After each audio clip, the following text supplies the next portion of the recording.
మూడు నాలుగు ఉయ్యాలో సంవత్సరాలు ఉయ్యాల సంవత్సరాల ఉయ్యాలో తర్వాత కూడా ఉయ్యాల కవిత అనుకున్న ఉయ్యాలో ఆశయం కూడా ఉయ్యాల నెరవేరుతుందని ఉయ్యాలో చెప్పుకొస్తుండమ్మ ఉయ్యాల బీసీ ఎస్సీ ఉయ్యాలో ఎస్టీ ఫీజు ఉయ్యాల ఫీజు రియంబర్స్మెంట్ ఉయ్యాలో ఆపింది ఎవరో ఉయ్యాల అని గట్టిగానే ఉయ్యాలో అరవిందు అడిగిండు ఉయ్యాల అనగారినా ఉయ్యాలో వర్గాల విద్యార్థులు ఉయ్యాలో ఎదగొద్దు అని ఉయ్యాలో కుటిల ఆలోచన ఉయ్యాలో చేసిన దాట ఉయ్యాలో కవితమ్మ కూడా ఉయ్యాలా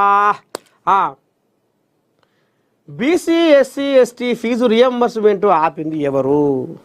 మీరు కాదా ఆనాడు అని కూడా ఆంబయ్య వెళ్ళబోసుకుంటుండు ధర్మపురి అనగారిన ప్రజలు బాగుపడితే జీర్ణించుకోలేని దౌర్భాగ్యులు మీరని విమర్శించారు.